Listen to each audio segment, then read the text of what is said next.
Querido irmão, querida irmã, para esta quinta-feira santa, dia que celebramos a ceia do Senhor, a instituição da Eucaristia, lava-pés, a instituição do sacerdócio, do amor, nesse dia 14 de abril, temos como proposta de reflexão o texto de João, capítulo 13, de 1 a 15.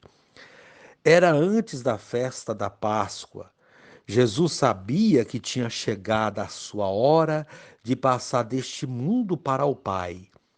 Tendo amado os seus que estavam no mundo, amou-os até o fim. Estavam tomando a ceia. O diabo já tinha posto no coração de Judas, filho de Simão Iscariotes, o propósito de entregar Jesus.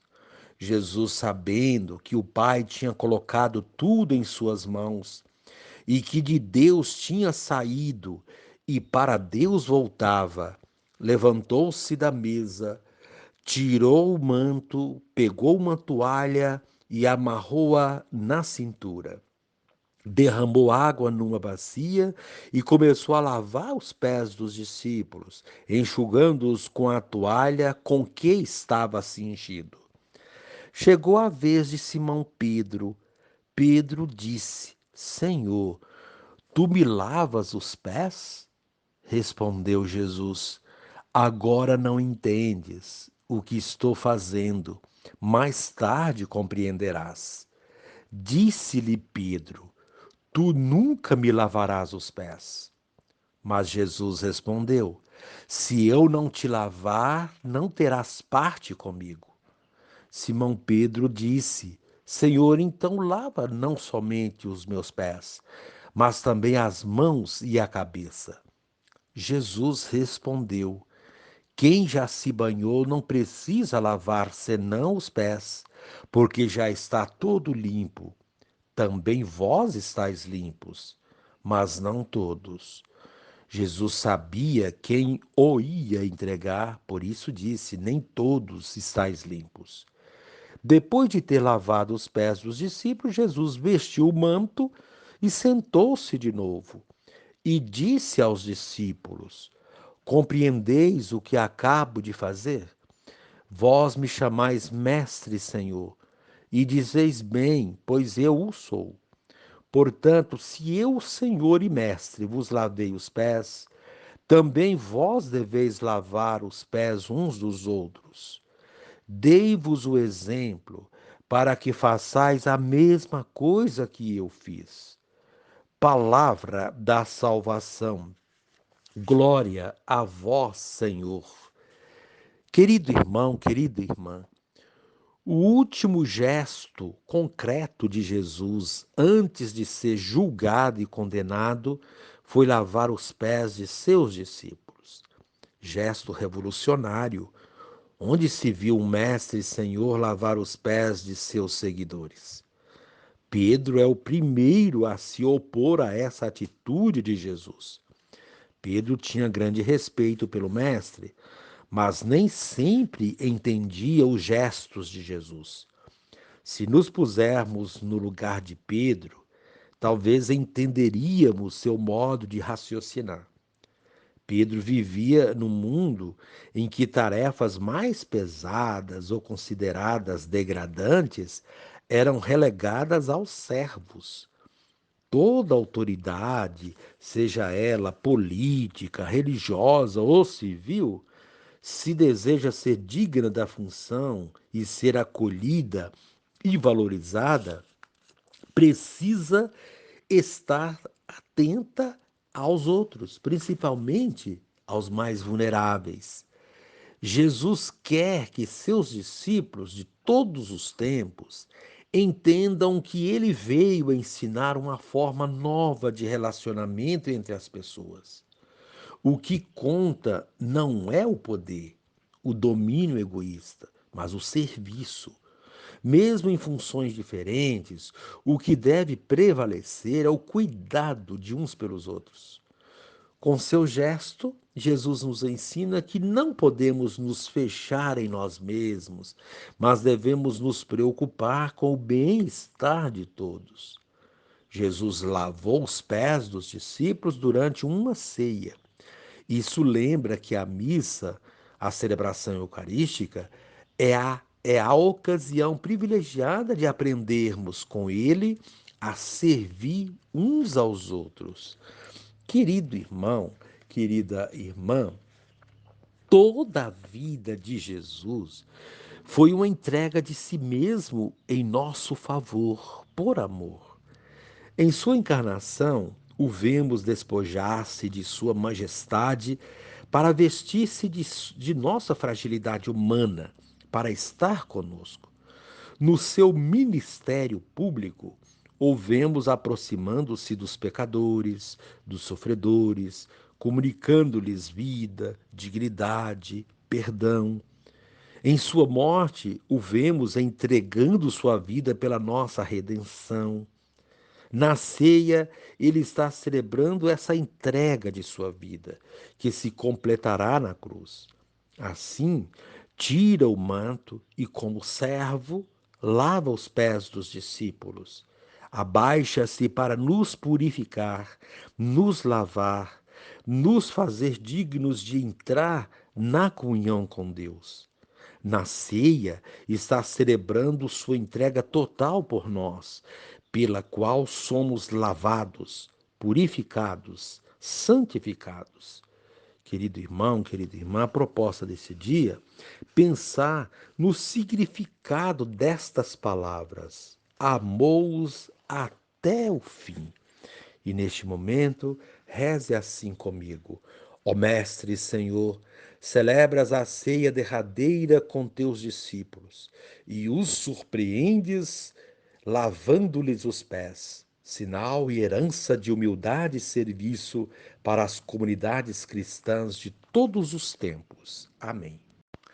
Querido irmão, querida irmã, dando continuidade à reflexão da palavra de Deus, da liturgia dessa Quinta-feira Santa, dia que lembramos a instituição da Eucaristia, a ceia do Senhor, também o lava-pés, a instituição do sacerdócio, do sacramento do amor, nesse dia 14 de abril.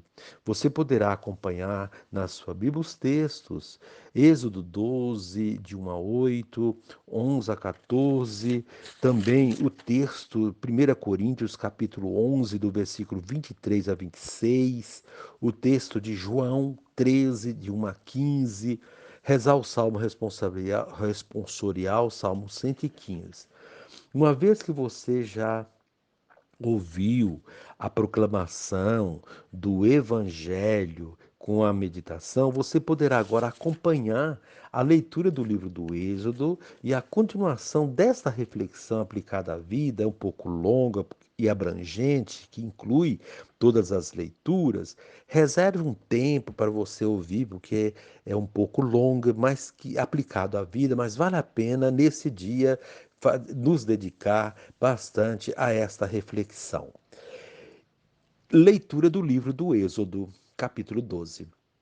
Naqueles dias, o Senhor disse a Moisés e a Arão no Egito: Este mês será para vós o começo dos meses. Será o primeiro mês do ano. Falai a toda a comunidade dos filhos de Israel, dizendo: No 10º dia deste mês, cada um tome um cordeiro por família, um cordeiro para cada casa. Se a família não for bastante numerosa para comer um cordeiro, convidará também o vizinho mais próximo de acordo com o número de pessoas. Deveis calcular o número de comensais conforme o tamanho do cordeiro. O cordeiro será sem defeito, macho, de 1 ano. Podereis escolher tanto um cordeiro como um cabrito, e devereis guardá-lo preso até ao dia 14 deste mês.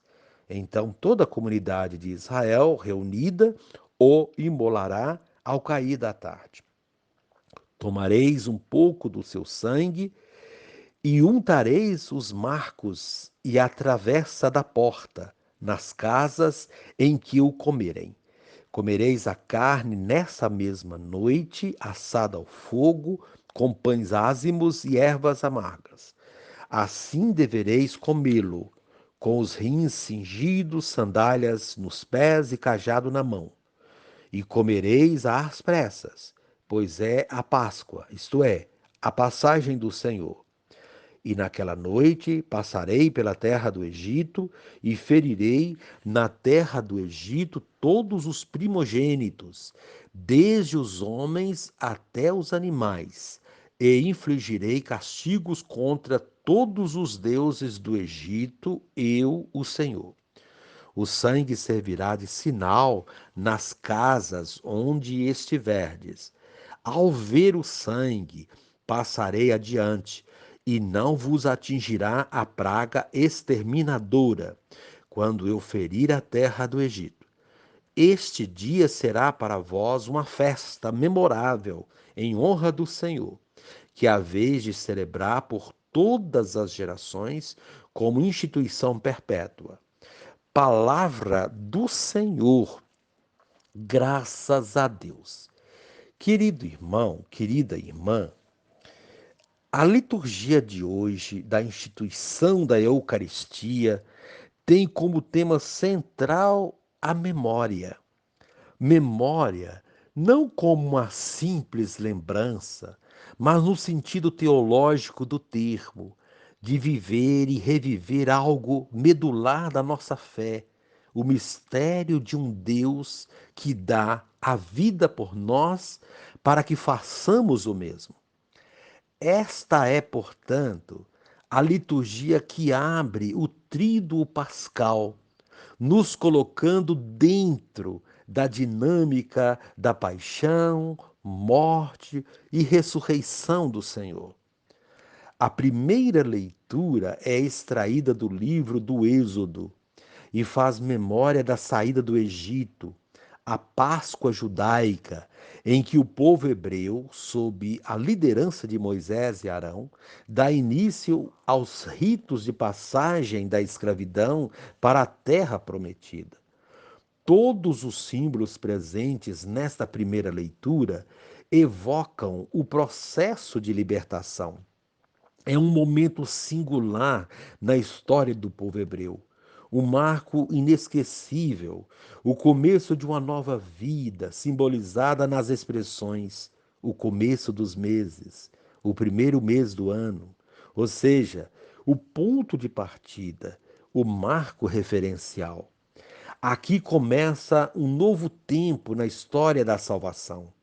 Todos devem estar a postos, isto é, de prontidão, prontos para partir e para partilhar, prontos para se desinstalar e instalar nos seus corações o desejo de um novo céu e uma nova terra, onde não houvesse mais escravidão, onde as pessoas fossem tratadas com dignidade, onde todos teriam seus direitos respeitados e o necessário para viver, sem precisar ser submetidos a humilhações e tantos outros sonhos e promessas de vida plena. Porém, para que essas conquistas fossem atingidas, foi preciso muita coragem, garra e perseverança na busca dos ideais prometidos por Deus.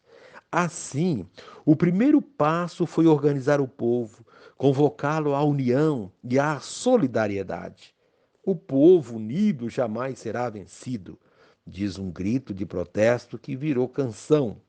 Onde há união, há comunhão, porque a palavra comunhão significa exatamente isso, comum união.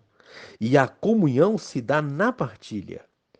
Assim sendo, a comunidade comum, unidade dos filhos de Israel é convocada a partilhar. Cada família tomaria um cordeiro para preparar a ceia. Se a família fosse pequena, deveria partilhar o cordeiro com os vizinhos, de modo que não sobrasse nada e todos ficassem satisfeitos. Tudo devia ser muito bem calculado para que não houvesse desperdícios e nem faltasse a ninguém. Assim, o primeiro ensinamento da comunhão da Páscoa judaica foi a partilha. É algo que vemos também no centro da Páscoa e da comunhão cristã. Outros símbolos aparecem nessa primeira leitura que nos ajudam a entender a memória que está sendo feita. Com parte do sangue dos cordeiros imolados, se untavam os marcos e a travessa das portas, lembrando os perigos e, ao mesmo tempo, a proteção de Deus. As ervas amargas eram a memória das dificuldades enfrentadas e por enfrentar. Os pães ázimos eram o sinal da pressa para fazer essa passagem. Não havia tempo de fermentar os pães. Estes alimentos, carregados de simbolismo, eram consumidos numa atitude de prontidão. Comer com os rins cingidos, sandálias nos pés, cajado na mão, prontos para a partida, prontos para a passagem, prontos para a missão. Tudo feito às pressas, pois era o momento decisivo, a Páscoa, isto é, a passagem tão esperada, e eles não podiam perder mais tempo. Era a hora de fazer acontecer e urgentemente. E a mão de Deus estava com eles, protegendo-os de todas as adversidades. Assim, temos na primeira leitura a memória da Páscoa judaica, ou a festa memorável, como o próprio texto nos diz numa exortação para a celebração que deve ser feita para sempre, como instituição perpétua. É, portanto, a instituição da Páscoa judaica. A segunda leitura da primeira carta aos Coríntios trata da instituição da Eucaristia.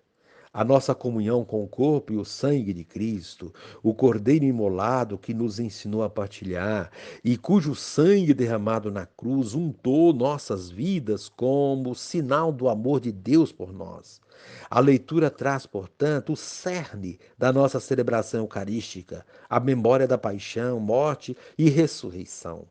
A essência do mistério pascal, como a Páscoa judaica alimenta a identidade do povo judeu, a Eucaristia alimenta a nossa identidade cristã.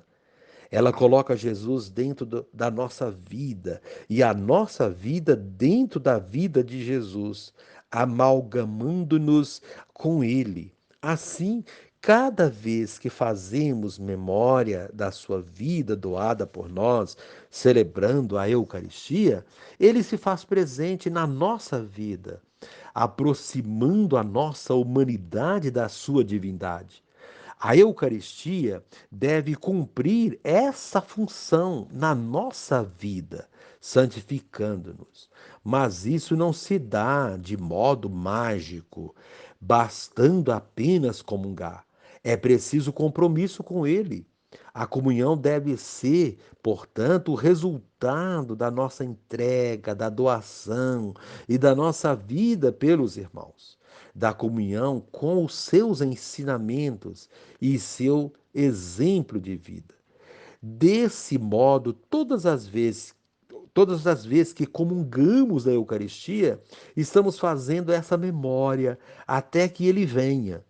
Assim, a celebração eucarística é também a instituição perpétua da Páscoa de Jesus. A Páscoa de Jesus é a nossa Páscoa. Páscoa que fazemos memória na Eucaristia. Eucaristia que é serviço, doação total, sem limites, comunhão. É o que vemos hoje no Evangelho de São João, que destaca o elemento do serviço ao próximo como essencial para uma verdadeira comunhão. Não é possível comungar com Cristo se não seguirmos o seu exemplo, o exemplo, o exemplo do serviço na humildade. Durante a ceia, já sabendo da traição de Judas, ele dá um dos últimos e mais contundentes exemplos de comunhão. Levanta-se da mesa, tira o manto, pega uma toalha, a amarra na cintura e, com água numa bacia, lava os pés dos discípulos. Quem fazia isso eram os servos, no sentido estrito do termo. Jesus deu o exemplo do servo para que todos pudessem ser servos uns dos outros. Servir ao próximo é, portanto, a mensagem central do Evangelho de hoje e da memória de Cristo. Eucaristia é essencialmente serviço, doação, sem restrições. Assim sendo, é preciso descer dos pedestais onde nós nos encontramos, devido aos nossos cargos, títulos e posses, e tirar o manto do orgulho, da arrogância e do poder, colocar o avental da humildade, da mansidão, da simplicidade, da pureza de coração e nos abaixarmos para lavar os pés dos nossos irmãos, isto é, para ajudá-los, para acolhê-los, para tratá-los com igualdade e com dignidade para servi-los. A lição que Cristo dá aos seus apóstolos no dia de hoje é uma lição que não devemos esquecer. Não podemos fazer dessa celebração uma mera encenação, como se ela fosse um teatro, mas vivê-la naquilo que ela tem de essencial, de teológico, de verdadeira memória de Cristo. Querido irmão, querida irmã, com essa celebração de hoje, a Eucaristia se recobre de significado. Não é possível sair dela do mesmo jeito. Quem sai da celebração da instituição da Eucaristia do mesmo jeito que chegou, não entendeu o seu significado teológico, não comungou verdadeiramente. Então, querido irmão, querida irmã, acompanhando também a proposta do Retiro Quaresmal 2022, dentro dessa dinâmica dos exercícios espirituais, muito bom para cada um de nós. Está no texto, está postado, você poderá assim acompanhar. Na noite em que Jesus ia ser entregue, realizou um gesto provocativo, assim diz, né? Levantou-se da mesa, saiu da posição reservada àqueles que a presidem e se colocou no lugar daqueles que pertencem à categoria dos servidores. Jesus sabia que o lugar em que estamos situados condiciona nosso olhar e nossa atitude. Por isso afastou-se e adotou a perspectiva que lhe permitia perceber outras dimensões da vida. Portanto, com o gesto do lava-pés e ao colocar-se no lugar do servo, Jesus rompe a verticalidade e a relação senhor-escravo, os de cima e os de baixo, os de dentro e os de fora, inaugurando assim a nova ordem circular do reino, na qual ninguém é descartável. Ali também ele nos revela um rosto novo de Deus, o Deus cuidadoso e compassivo, identificado com os últimos, e que a partir do último serve, sustenta, universaliza, iguala, inaugurando desse modo a horizontalidade do reino e denunciando toda hierarquia e pretensão de poder, dominação. Como aconteceu com Pedro, o gesto de Jesus no lava-pés continua provocativo, porque se há algo que incomoda, é ir até os últimos e colocar-se no lugar deles. Não é comum prestar atenção ao lugar ocupado pelo outro, sobretudo o outro que pensa e sente diferente. É normal perceber, delimitar é normal perceber, delimitar, defender e fechar-se no próprio lugar. Isso se faz de maneira tão cuidadosa que nem se vê aquilo que está para além do próprio lugar. São grandes os riscos de viver em horizontes tão estreitos. Tal estreiteza aprisiona a solidariedade e dá margem à indiferença, à insensibilidade social, à falta de compromisso com as mudanças que se fazem urgentes.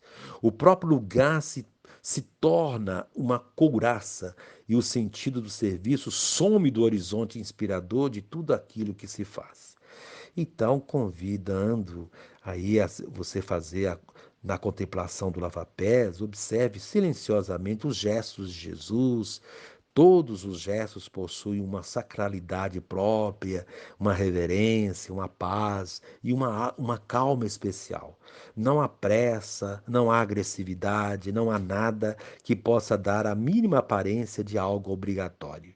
Depois de contemplar com todo respeito os gestos de Jesus, converse com ele sobre a sua admiração e sobre o seu desejo de repetir esses mesmos gestos no seu cotidiano. Traga à memória as pessoas cujos pés você precisa lavar. Revele sua gratidão por essa experiência tão íntima e tão intensa. E registre isso, as suas moções, num caderno, aquelas moções mais fortes experimentadas na oração. E agora, neste momento, reze assim comigo. Divino Espírito, dá-me a graça de ser coerente, pondo em prática o que creio e ensino, seguindo Jesus no gesto profético de lavar os pés dos discípulos. Amém.